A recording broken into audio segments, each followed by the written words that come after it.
একটি দেশের জাতীয় দল যদি হয় কোনো বটবৃক্ষ, তবে তা শেকড় দেশটির ঘরোয়া ক্রিকেট। প্রতিটি চ্যাম্পিয়নের শুরুটাই তো হয় একটা ছোট স্বপ্ন আর ধুলো বালিতে মেশা সবুজ ঘাসে।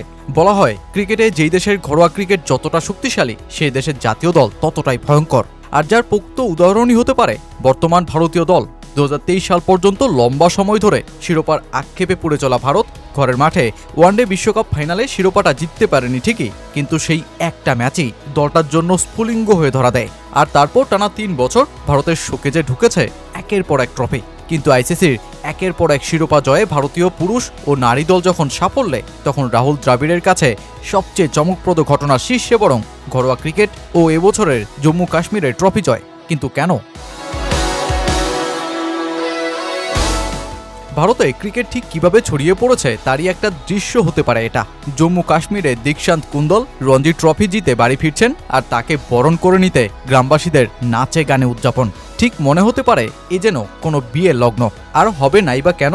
রঞ্জি ট্রফির লম্বা ইতিহাসে নানা চড়াই উতরাই পার করে জম্মু কাশ্মীর প্রথমবারের মতন জেতে যেই শিরোপা, তাও এমন একটা দলের বিপক্ষে যেখানে ভারতীয় জাতীয় দলের তারকারা ঠাসা।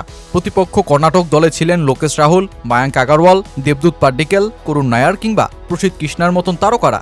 আর যেই হেভিওয়েট দলকেই হারিয়ে ট্রফি জেতা জম্মু কাশ্মীর প্রমাণ করে দিল ভারতের ক্রিকেট ছড়িয়ে পড়েছে প্রতিটি কোণা থেকে কোণায়। তাই তো বিসিসিআইয়ের অ্যাওয়ার্ড অনুষ্ঠানে উপস্থিত রাহুল দ্রাবিড় দেশটার 5টি আইসিসির শিরোপাজয়ী দলকে অভিনন্দন জানালেও চমকপ্রদ গল্পের একটি হিসেবে বেছে নিতে পারলেন জম্মু কাশ্মীরের এই গল্পটাকেই।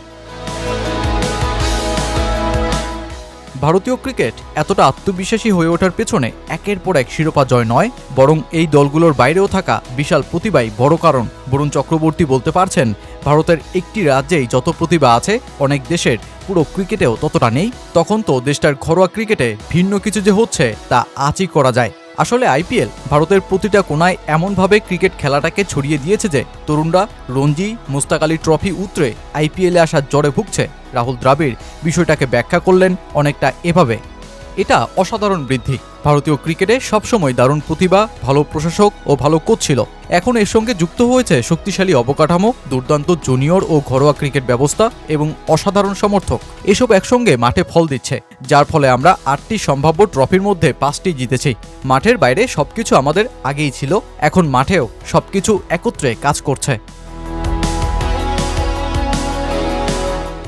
ভারতীয় ক্রিকেটের এই প্রসেসটা লম্বা সময়ের। মাঝে যেই শিরোপা খরা চলছিল তা উত্তরাতে শুধু প্রয়োজন ছিল একটা স্ফুলিঙ্গের। 2023 সালের ফাইনাল হার সেই স্ফুলিঙ্গ হয়ে ধরা দেয় দেশটার কাছে। অতঃপর 2টা টি20 বিশ্বকাপ ও একটা চ্যাম্পিয়ন্স ট্রফি, এশিয়া কাপ ও নারীদের বিশ্বকাপ জয়ের গল্পে ভারত যেন ফাইনালটাকেই হ্যাক করে ফেলেছে।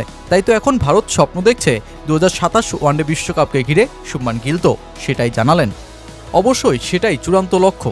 শেষবার যখন আমরা এখানে ফাইনালে ছিলাম তখন মনে হয়েছিল আমরা খুব কাছাকাছি চলে গিয়েছিলাম। দক্ষিণ আফ্রিকায় আবারও সেই সুযোগ পাওয়া আমাদের জন্য দারুণ একটা সুযোগ হবে। দেশের হয়ে যে কোনো ফরম্যাটে বিশ্বকাপ জেতাই চূড়ান্ত লক্ষ্য। তাই এটা এমন একটা বিষয় যা মাঝে মাঝে আমার মাথায় ঘোরে। সব মিলিয়ে ভারত ঘরোয়া ক্রিকেটে রাজ্যভিত্তিক প্রতিযোগিতায় ঐতিহ্য ও জয়ের ক্ষুধা তৈরি করতে পেরেছে। জাতীয় দলের খেলোয়াড়দের ঘরোয়া কাঠামোতে দারুণভাবে যুক্ত করতে পেরেছে। দেশের প্রতিটি কোণায় ক্রিকেটীয় লড়াই ছড়িয়ে দিতে পেরেছে। আর এই সকল বিষয়ই একসাথে মিশছে এক একটা ট্রফিতে।